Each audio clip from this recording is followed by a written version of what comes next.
My name is AJ Head. I'm the curator of the program and the events manager for this location.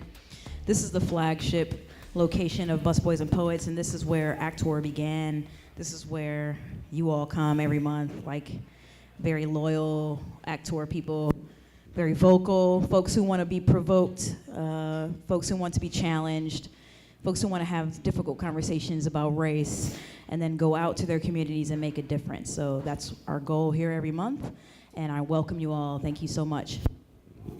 So this month, the topic is, we have different topics every month. This month, we are celebrating Langston Hughes, who, as you may know, is the namesake of Busboys and Poets.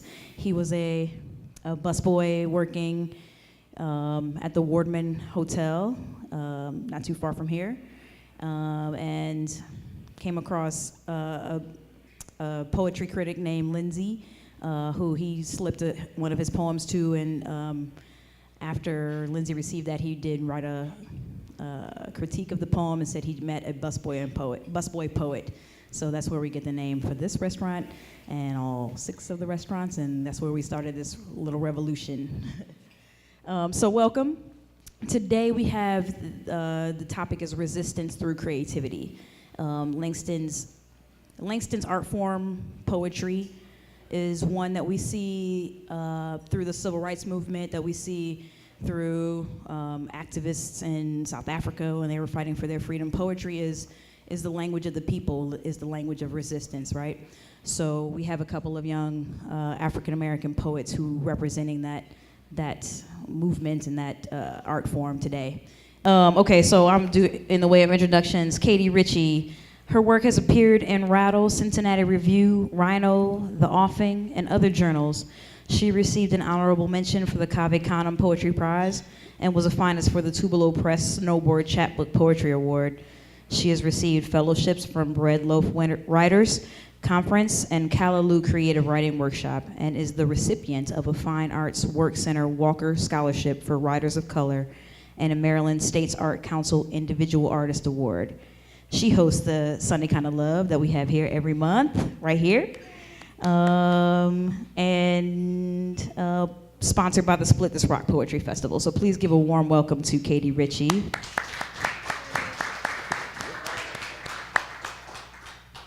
We have renowned poet and friend of Busboys and Poets, Derek Weston Brown. He holds an MFA in creative writing from American University. He has studied poetry under Dr. Tony Medina at Howard University and Cornelius Eady at American University. He is a graduate of the Cave Canem Summer Workshop for Black Poets and the Vona Summer Workshop. His work has appeared in such literary journals as Warpland, Mythium, Ginsoko, Drum Voices, the Columbia Poetry Review, and the online journals Beltway Poetry Quarterly and Howard University's Amistad. Please give a warm welcome to Derek Weston Brown. I'm gonna let them take over and give you more insight on what they do. All right.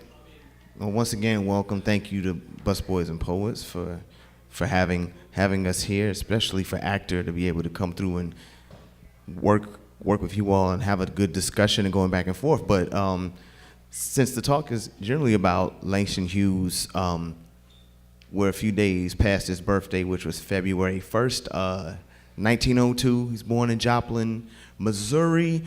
Moved to D.C. in 1924.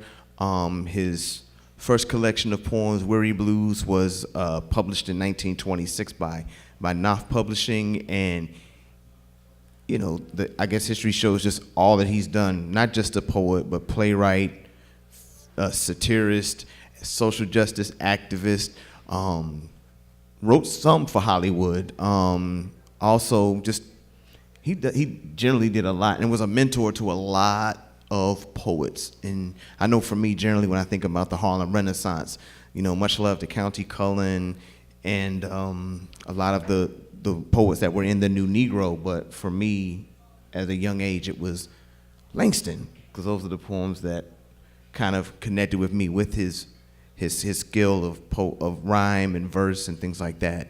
So definitely celebrating Langston Hughes, who passed May 22nd, 1967. And a little note, I remember him, I think not him, but I remember Alice Walker talking about going to visit him in Harlem when he was sick and probably like taken to his bed. And I remember she brought him oranges, or she brought him some sort of citrus fruit. And I always think about that, like, oh wow, putting those two together. And she, went to visit him at his home, him being accessible. For me, I'd have been freaking out like Langston Hughes, but he's like, come sit, come on through, bring me some oranges. That he was definitely a poet of the people.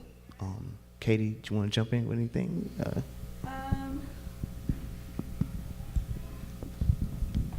I'm leaving some of this to Derek because he knows more of the facts, as you can see, than I do. But I think one thing that's really powerful for me is I'm an elementary school teacher, and so seeing how, Langston is one that we were all taught, but how that can still be so powerful, and how students respond even at a really young age to his work, and how they can really connect to it, and how it can be a jumping off point for them into enjoying poetry. I've seen that happen many, many times.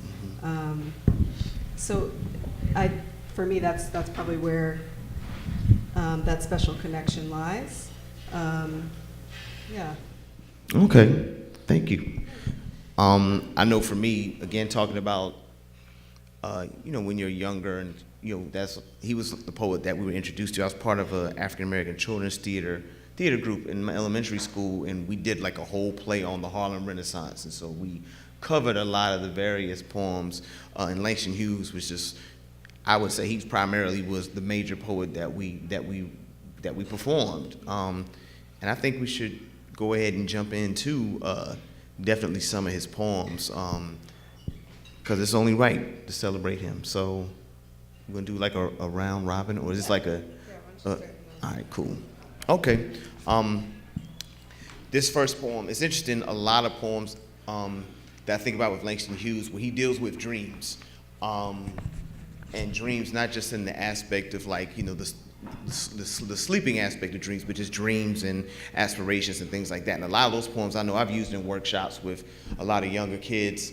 And actually last week we used, I do a program with some incarcerated young women, and we used 3 of Langston Hughes' poems. Actually the 2, like I'm reading one, you're reading one. So Dream Variation and As I Grew Older were kind of used as a prompt for what does it mean to go after dreams, and what happens when you have obstacles, whether that's real living people or whether it's systems of oppression, and that such. So I'll read this first one. I got to shop the book out. So this is, I think from my grad school days, undergrad school days, because I kept all my books. So this is the Book of American Negro Poetry. As I Grew Older. It was a long time ago. I have almost forgotten my dream, but it was there then, in front of me, bright like a sun, my dream. And then the wall rose slowly, slowly, between me and my dream, rose slowly, slowly, dimming, hiding. The light of my dream rose until it touched the sky, the wall. Shadow. I am black.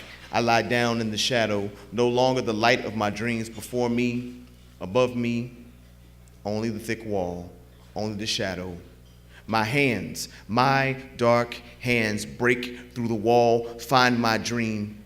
Help me to shatter this darkness, to smash this night, to break this shadow into 1,000 lights of sun, into 1,000 whirling dreams of sun.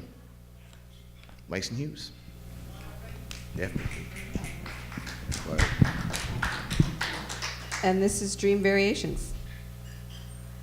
To fling my arms wide in some place of the sun, to whirl and to dance till the white day is done, then rest at cool evening beneath a tall tree, while night comes on gently, dark like me. That is my dream. To fling my arms wide in the face of the sun, dance, whirl, whirl, till the quick day is done. Rest at pale evening, a tall, slim tree, night coming tenderly, black like me. All right. One more time for Langston, most definitely. Come on, y'all. So this is actor, of course. So we're having the discussion. This is really about having the discussions and about race and about generally everything and having those uncomfortable discussions. And sometimes I really think a lot of the breadth of Langston Hughes' work is kind of ignored because he definitely wrote on all fronts about so many things. And one particular piece I want to pull up, especially if we're talking about, I think one of the themes that we were talking about was what does it mean to be a black poet, and definitely in this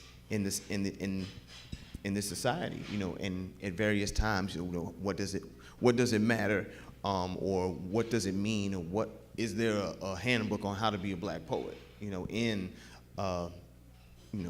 America.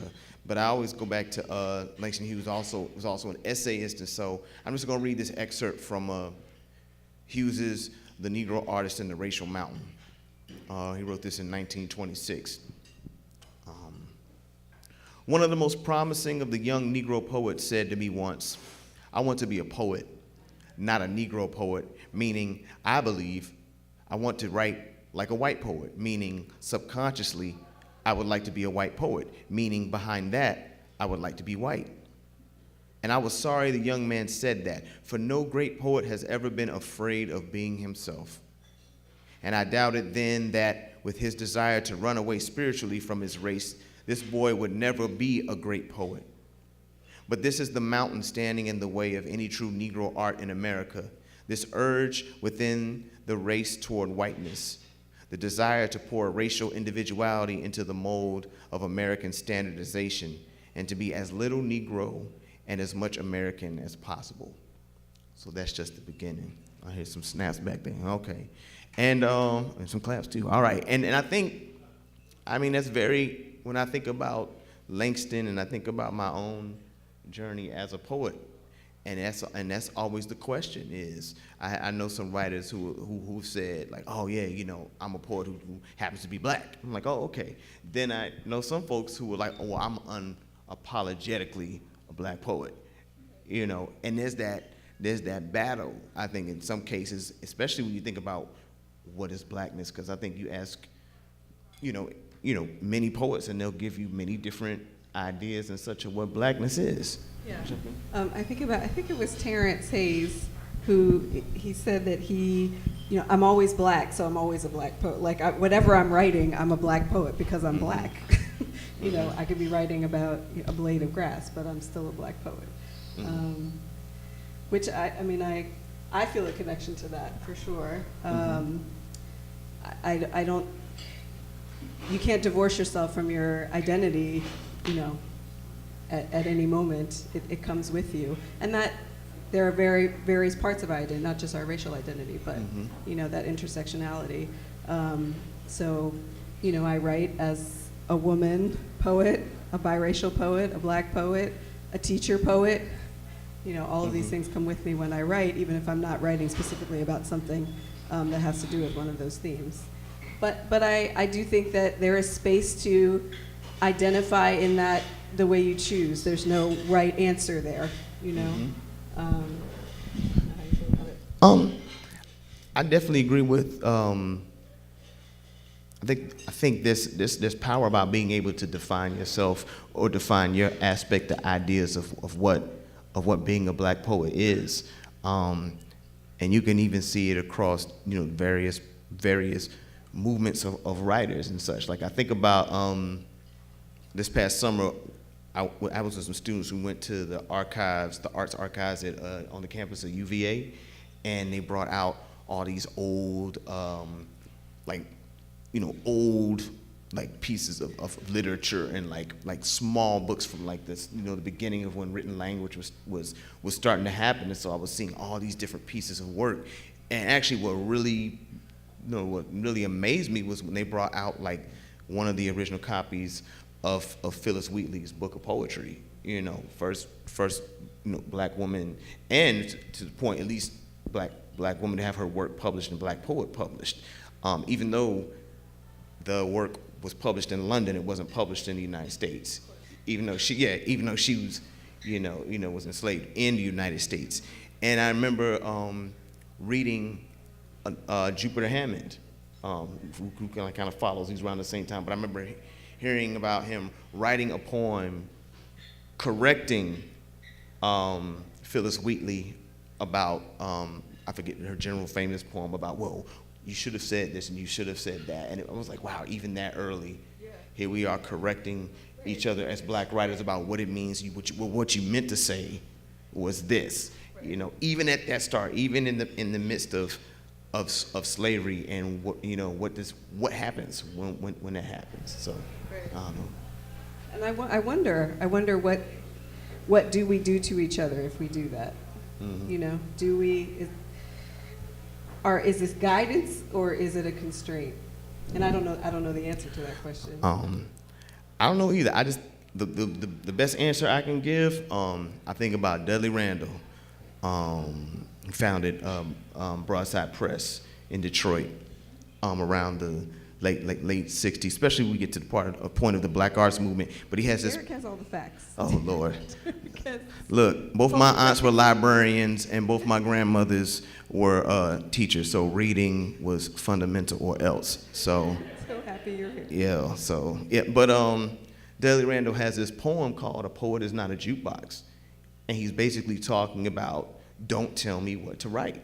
Even in the midst of even in the Black Arts Movement and stuff, she's saying, well, I'm gonna write about all these various different things. If I want to write about a love poem, I can write about a love poem. If I don't, fine. If I want to write about the revolution, I want to write about, all sorts of various things. I can do that, but don't ever try to push me into this lane and say this is what you need to write. Here's or even how this is the way that you need to be a black poet. And so I always think about that. A poet is not a jukebox, just for someone to put a quarter in them and say, okay, now give me the poem that you did. Do that. Just do that. And that's also, I think, the battle of the artist too, which is when you want to move on, and people might really love what you did, in a certain period of your life, and then you're like, well, I moved on to something else. And with black poets, I think that's also a struggle. Especially if you're writing one way, or you may be writing with form, or some poets I know who started out in spoken word and slam, and then as they move on with their art and their style, and they change, and sometimes even their audience is like, why are you doing that now? You decided to get an MFA and just change it up now? It's like, but I feel it's more of a, no, I'm still moving as an artist. I don't think my aesthetics have changed. Maybe the forms, maybe the topics, but I think it's a natural progression in some cases, but that's all. I think this is pretty new to us. We could read some more Langston. You want to do that? I can talk a little bit about Black Poets Speak Out, too. Yo, please do. But Black Poets Speak Out is a movement started by Mahogany Brown and Amanda Johnston, both black poets who are associated with Cave Canem, which you heard in Derek's bio. We're both Cave Canem poets. And Cave Canem is an organization for black poets. They have a retreat every year. If you are a black poet out there, I would very much suggest you go to cavecanempoets.org.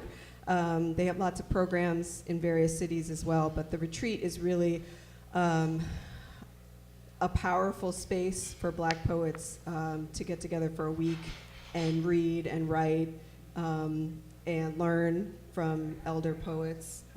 It's an amazing experience. So Mahogany and Amanda are both staff members at the retreat.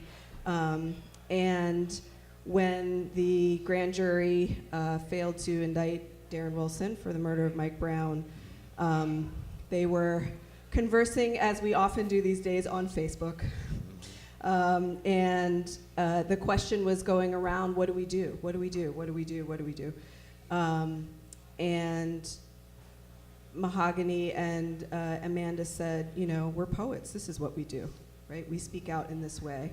So Mahogany went online and posted a video of herself reading a June Jordan poem.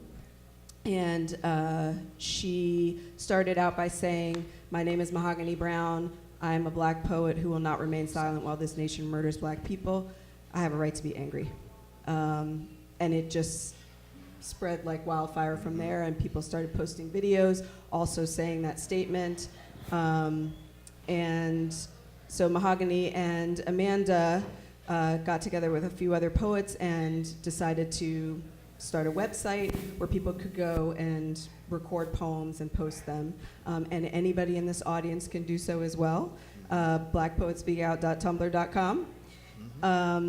And the second phase of the movement was readings. So they started having readings, Black Poets Speak Out readings, for people to come and express themselves and read poems and feel like they had community and feel like there was something they could do, because I think so many people were feeling helpless.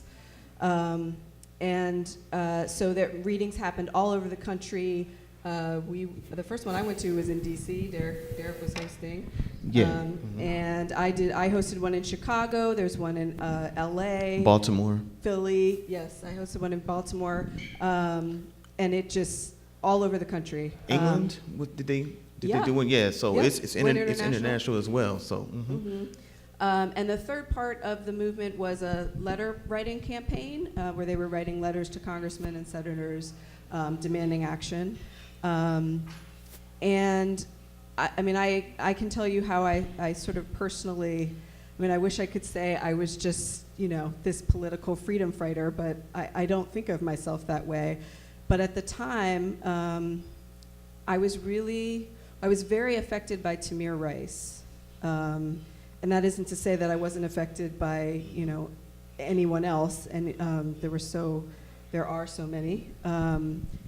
But for some reason, I think because he was a child, and I'm an elementary school teacher, and I spend my days, concentrated on the safety of children, that really affected me. And I don't know him, I don't know his family, but for some reason it felt extremely personal. And I felt helpless. I felt like I should have done something, which doesn't make any sense, but I felt that emotion very deeply. And so that's really sort of how I got involved, because I felt that way too. Right, of course, I'm a poet, this is what we do. And having that space to rely on was invaluable.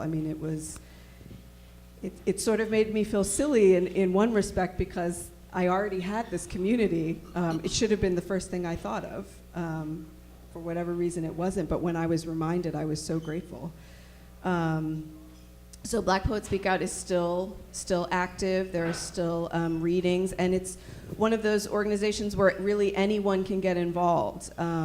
Anyone can host a reading in any city. Anyone can post a video. You don't have to be Black identified to post a video. You would just say in solidarity, you submit. The idea is that there's a Black voice. So if you're a Black poet, you can read anybody's poem. I read my good friend Joe Ross's poem. If Mamie Till was, I'm sorry, Joe. The Mother of God. Yes, if Mamie Till was the Mother of God, you have to excuse my pregnancy brain, because that's going to happen a couple times during this evening. I am going to forget names. Yes, if Mamie Till was the Mother of God. That was the first poem I read and posted. And if you're not a Black identified poet, you would read a poem by a Black identified poet. The idea being that there is a Black voice there. Did I say enough about Black Poets? I feel like I got to all of it. Yeah, you did. I think we could. Yeah. We could. There's so many things that we could go in that direction. Like you were talking about the feeling of helplessness, and yeah.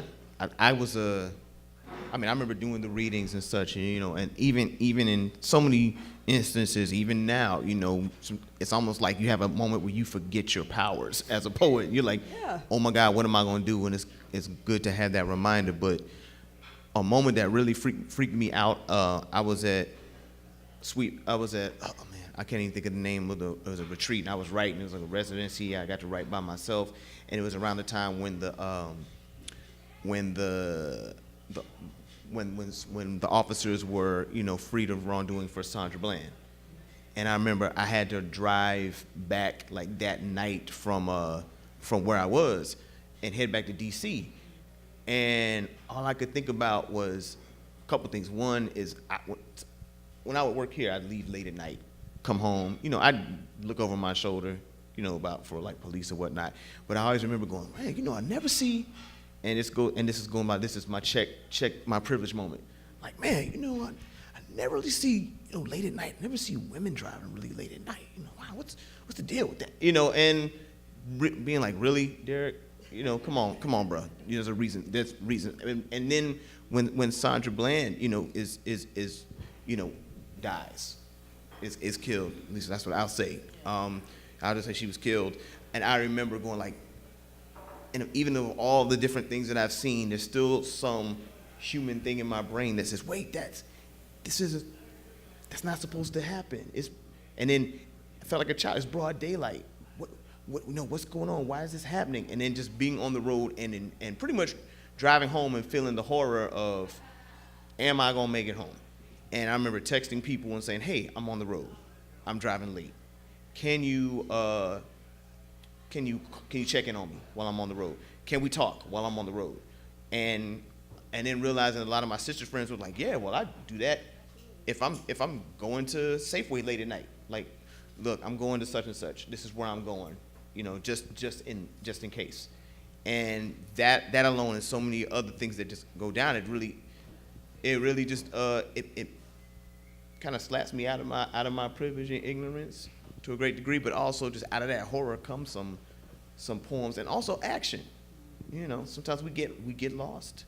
Yeah, I mean, well, that's one way that poetry in particular for us, but art in general, works for us, right? Because that's a space that you can express that fear, and I mean, I think for some folks who wouldn't necessarily experience that might seem like irrational fear, like, oh, Derek, you're a nice guy, nothing would happen to you, but, you know, in those moments, you know, and art is a way for you to express that. It's a way for us to have a conversation about it too, because I feel like art is it's an inclusive language. And some of these things are really difficult to talk about, but it's a way. I think it's sort of a way for us to be very vulnerable, but maybe there's something about the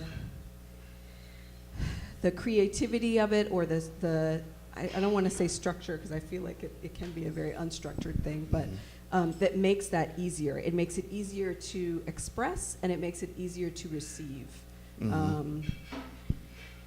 That's the power, right?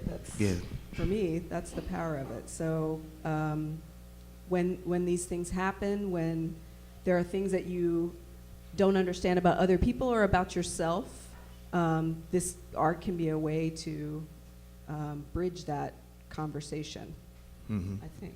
Can I jump in real quick? Oh, yeah.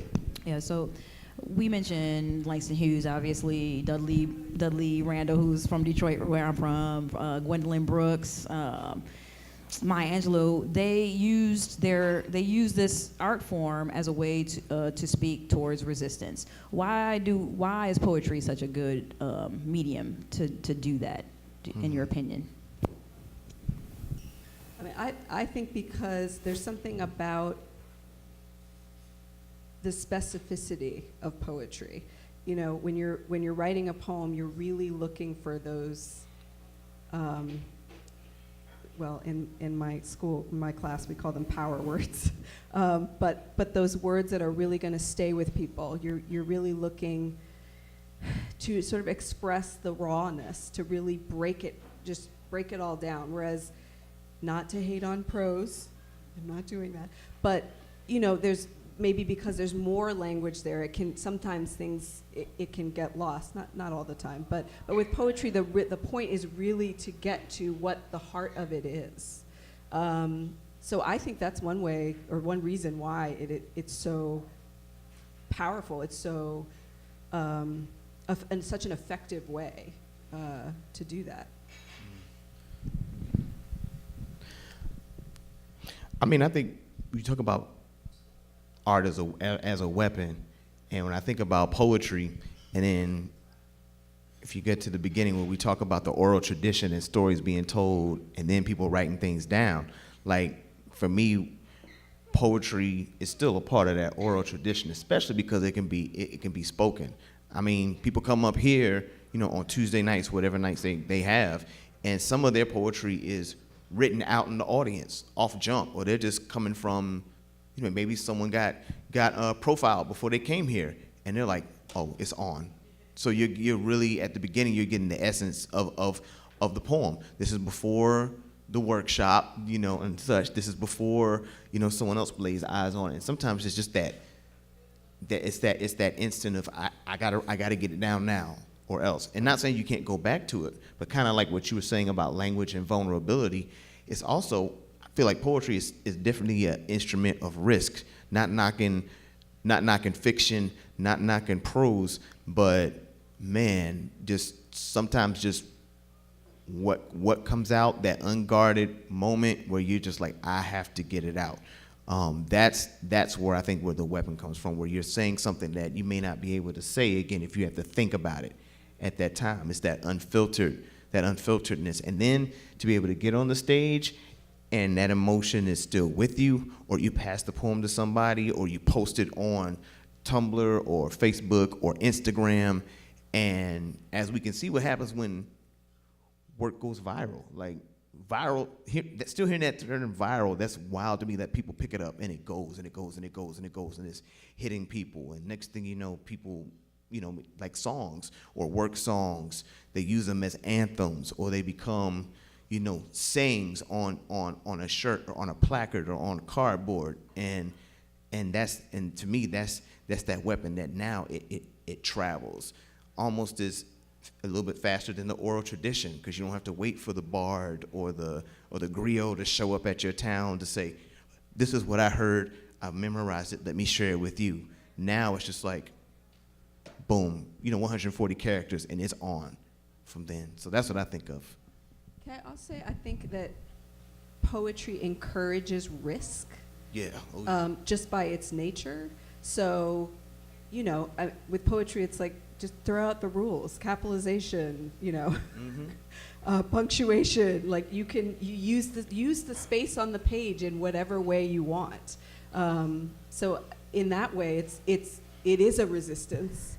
So I think that also is a way that it effectively can do that. Yeah. Just want to move to Langston real quick, and especially now, and I wonder about like a lot of the earlier poets who took major risks, some that didn't survive from the work that they wrote and from all over the place. But I think about risk now, especially when I think about this new administration and such. And I saw the deep sigh, I'll tell you. But I always go back to. So in 1953, Langston Hughes was called before the House on Un-American Activities Committee to explain the pro-Soviet content of several of his poems, short stories, and plays of the 1930s and on into the 1940s. And I remember I remember first hearing about it. Like he went, Robeson went. I want to say they brought Jackie Robinson in, and that was like, wow, what happens when the government is bringing in poets to grill them on their activities and to pull out what they wrote and say, well, what did you mean by this? And and just really, ringing that alarm and really trying to to a degree, crush the artists who take those risks, or to hold, things in front of them like, yes, if you just, speak on your relationship with these artists, then, you'll still be able to work. I think about Ruby Dee and Ossie Davis, same thing, and just the risk they had to take. But I just wanted to read just a section from the testimony when Langston Hughes goes in, with the committee in front of, McCarthy.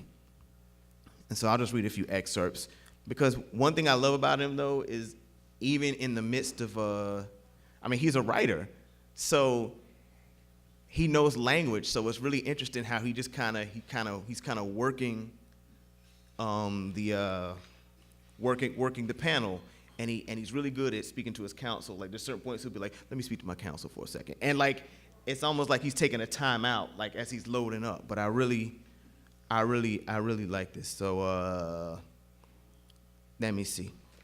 So I'll just read this first portion. The chairman, Mr. Langston Hughes. Mr. Hughes, will you raise your right hand in this matter now in the hearing before the committee? Do you solemnly swear to tell the truth, the whole truth, and nothing but the truth, so help you God? Mr. Hughes, I do. Mr. Hughes, I understand you're accompanied by a lawyer also. Mr. Hughes, by counsel, yes, sir. Chairman, will you identify your counsel? Mr. Reeves, Frank D. Reeves, member of the Bar District of Columbia. Mr. Khan, Mr. Chairman, I would like to advise the chair, first of all, that the State Department information centers are now using approximately 16 of the collected works of Langston Hughes in approximately 51 information centers throughout the world. The chairman, in other words, 16 different books and 51 different information centers. And so there's that. I can't imagine like to be in a panel and have people say, yeah, we have like 16 of your books that we've been going through thoroughly. Although maybe my ego as a poet, I'd be like, hey, y'all reading my work? That's great. Hey, I can't believe it. Wait, I wrote 16 books? You wrote 16 books? All right. Tell my publisher, man, we need to get some money.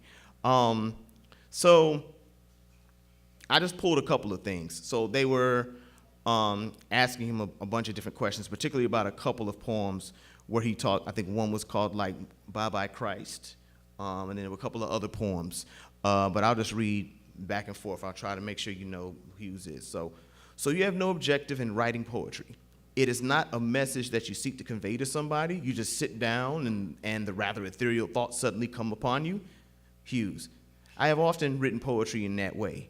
And there are on occasions times when I have a message that I wish to express directly and that I want to get to people. Do you know whether or not this poem was reprinted in quantities and used as propaganda leaflets by the Communist Party? No, sir, it was not. It was reprinted in quantities as far as I know and used as a propaganda leaflet by the organizations of Gerald L.K. Smith and the organization of extreme anti-Negro forces in our country. And I have attempted to recall that poem.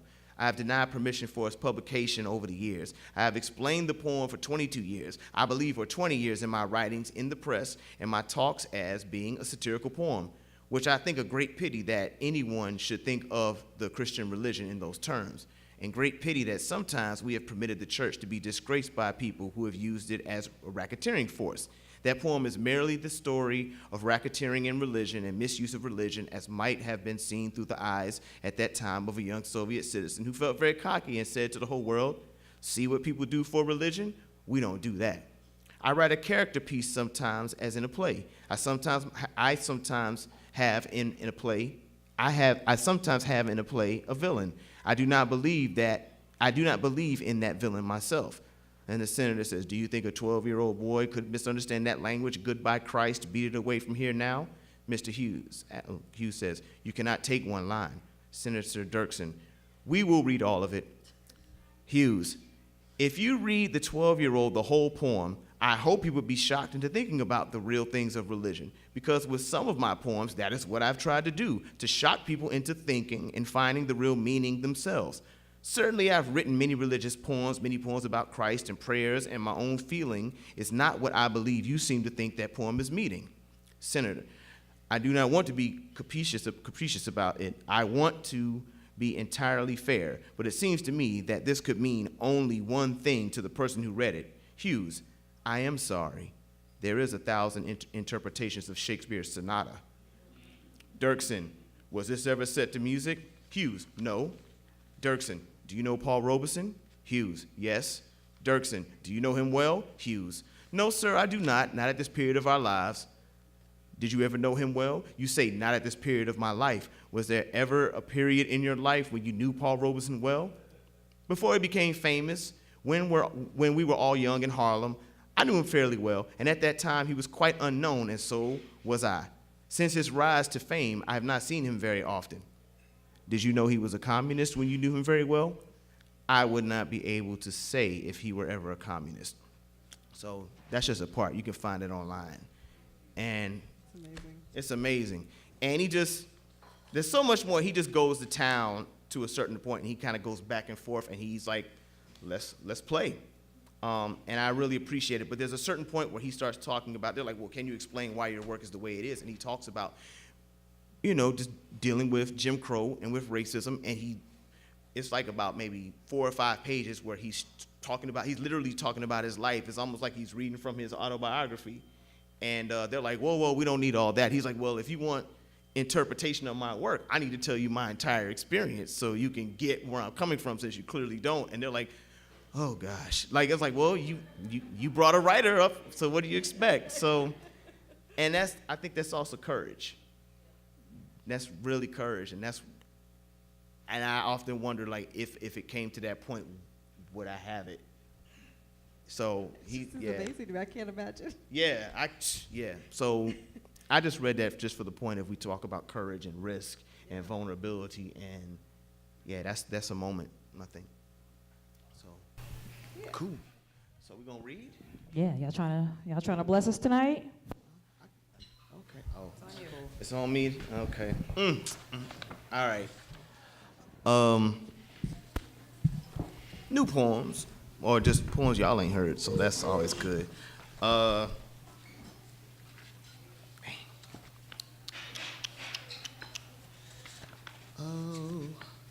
right, I'll read a couple of short ones.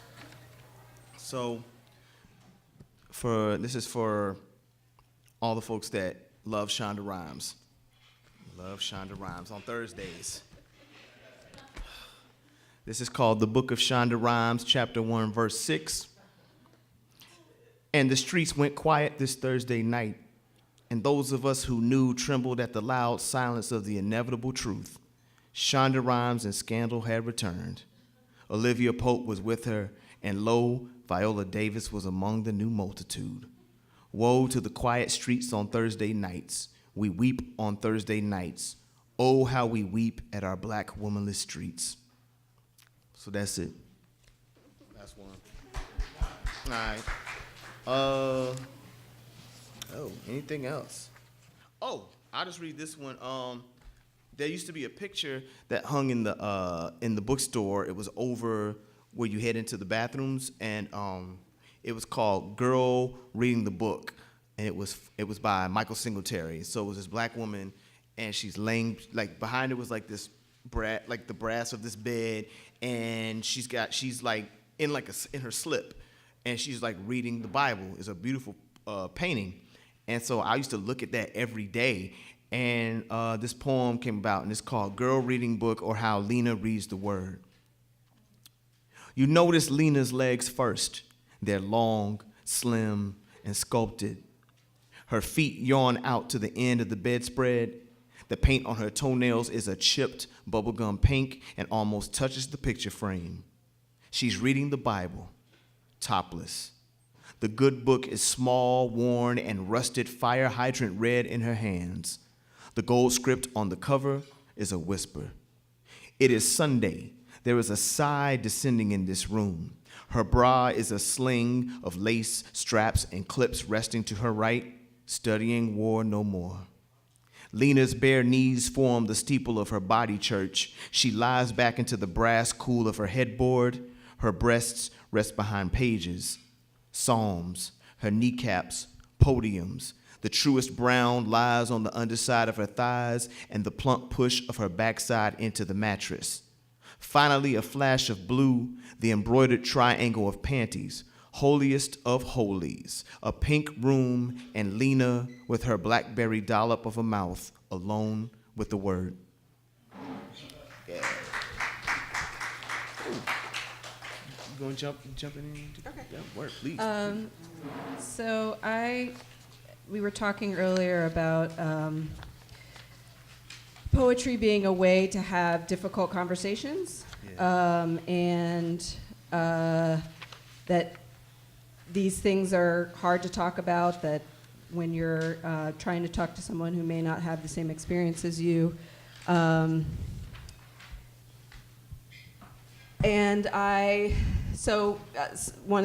poem that I'm going to share now is, and probably still a work in progress, but a poem that I wrote after having an experience with a really close friend of mine, who said to me, who's Caucasian, and said to me, well, I don't really think of you as black.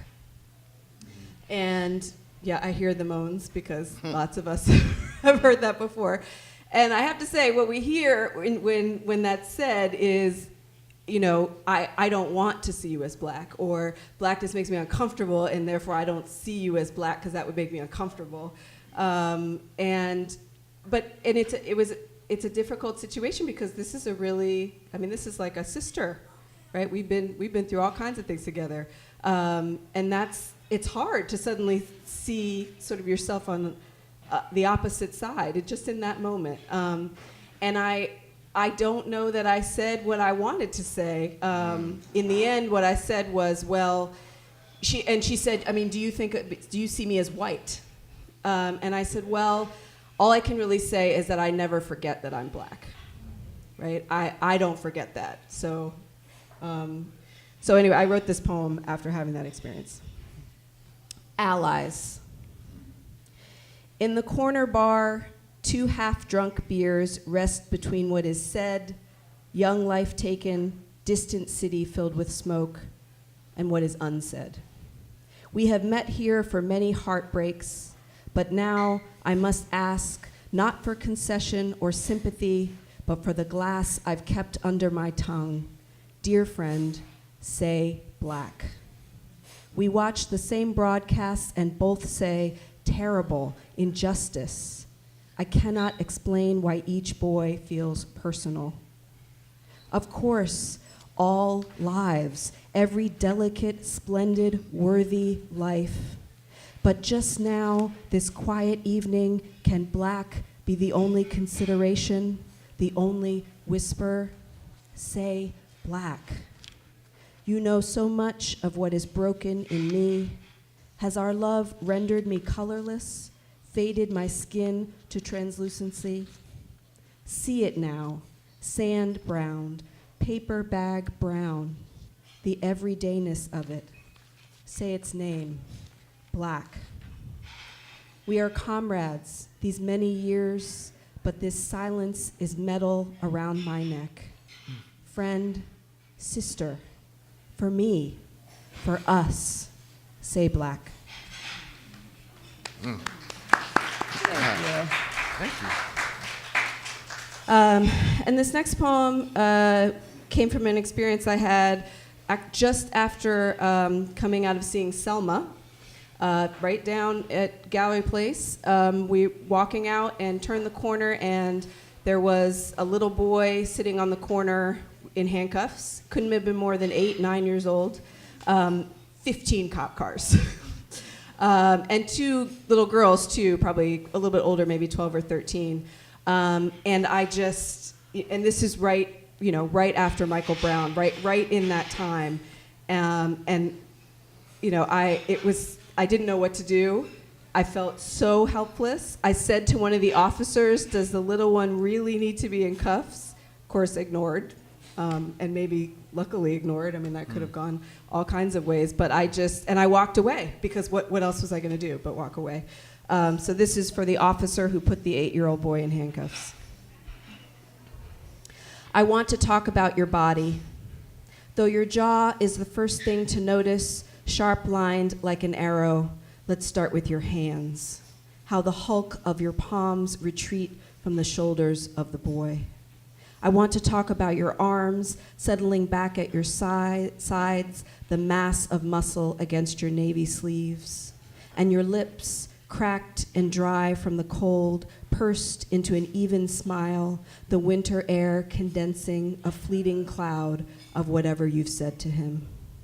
I want to talk about your body so I don't have to talk about his. Let's discuss your eyes, pale green in the lights of the cruiser. I want to know their temperature, indifference or care, so I don't have to note his face. If there are tears bitter as the evening's threat of snow. I want to consider the whole of you rather than speak again and again about his small beauty. His short legs folded, crisscross applesauce, swimming in those purple sweatpants, his knees bouncing to a rhythm in his memory.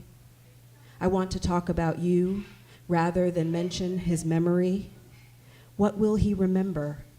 Your frigid breath on his cheek, the song that repeats in his head, the blurred face of a woman who crossed the street and walked away?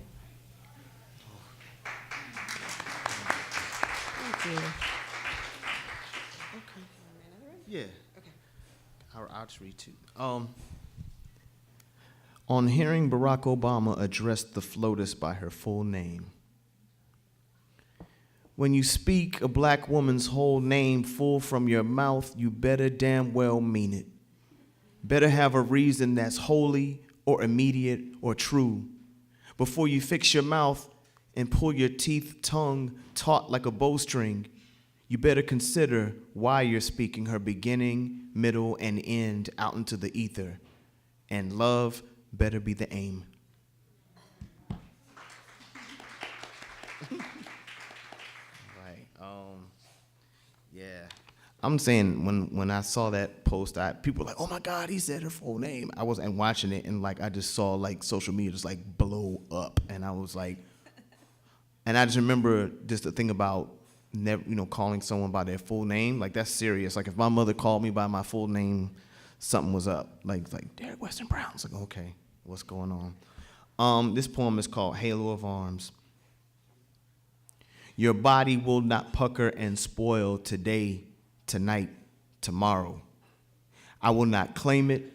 I will not seek it cold, frozen. You will not be the newest cut of meat on the coroner's slab. You will not be called body. You are here. You are my warm laughing now. Your name, you have a name that lives in my mouth, perched on my celebrant tongue. Let me hold your hand and tell you I love you. I speak for every halo of arms you leave as you go about your day, stepping certainly, surely into this rotted maw of a country. Come back to me, child. Come back to me, mother. Come back to me, lover, whole. God forbid they tell me you've been halved. I wish a motherfucker would. Thank you. Can I do one last? Hopeful? Okay. Lucia Clifton is one of my favorites all time. And this is an Ein-Tu, and it's a poem. It's a poetic form. And sometimes it can be read up and down, back and like from bottom to top, and it works. I would give you the whole form and stuff, but it's taking up too much time. I want you to get to read. So this is called Ein-Tu in the Key of Clifton. 1. Yawning, another day alive and glittering, me, a burst of black life matter, for they have failed to snuff. Come celebrate, yawning. Yawning, come celebrate, for they have failed to snuff me, a burst of black life matter, alive and glittering, another day yawning. Thank you. Okay, I'll just read 2 more and then let y'all go. So this poem is called For the Boy in Handcuffs. Some things are as obvious For the Boy in Handcuffs. Some things are as obvious as at night as they are in the daylight, and also the other way around. I'll tell you what my father told me, don't look at the sun unless you want a blinding. I wish I had something useful to offer. In my bag is a plastic bottle. You could spit that anger, any hopelessness or shame, I can take too. At home, I'll bury it in the yard next to the bird feeder I forget to refill. In the spring, when it swells, I'll respond to the neighbors' complaints with a courtly note. Sorry about the obstruction. I haven't a blade big enough to chop it down. And this poem's for my baby daddy. It's called This Is How I Will Mourn. Last night, only blocks from your home, a bullet pierced a window, spiraled its way into another bedroom, and slept in an undeserving skull. Tore its way through a life, and then hundreds more. But no matter the graduation photo, or the people who take to the streets, or the innocence, or the aberrant ways of death, they will tell us we've done it to ourselves. Last night, You and I made a mess of love. Took turns belting against the glass coffer of each other's dread until we were covered in crystal, sweat out our indignations until all there was left was sleep. We have tried to do it to ourselves, but we cannot disavow our skin from its place against one another. How easily we are misunderstood by the misdirection of our limbs, sprawled away from and under and across our heat-heavy skin. Only blocks from your home, the sky is burning.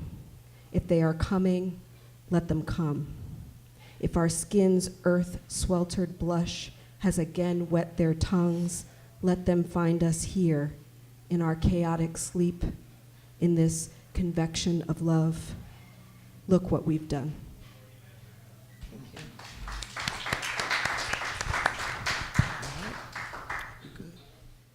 All right. Can we have a nice warm round of applause for our poets this evening? Thank you for sharing. Thank you for being excellent. The theme was resistance through creativity. I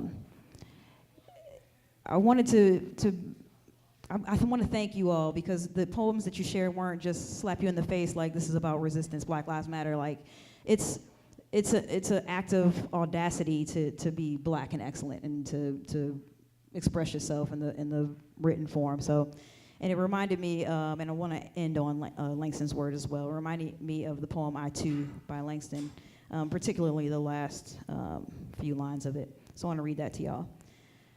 I too sing America. I am the darker brother. They send me to eat in the kitchen when company comes, but I laugh and eat well and grow strong. Tomorrow I'll be at the table when company comes. Nobody will dare say to me, eat in the kitchen. Then, besides, they'll see how beautiful I am and be ashamed. I too am America. So thank you all very much for coming this evening.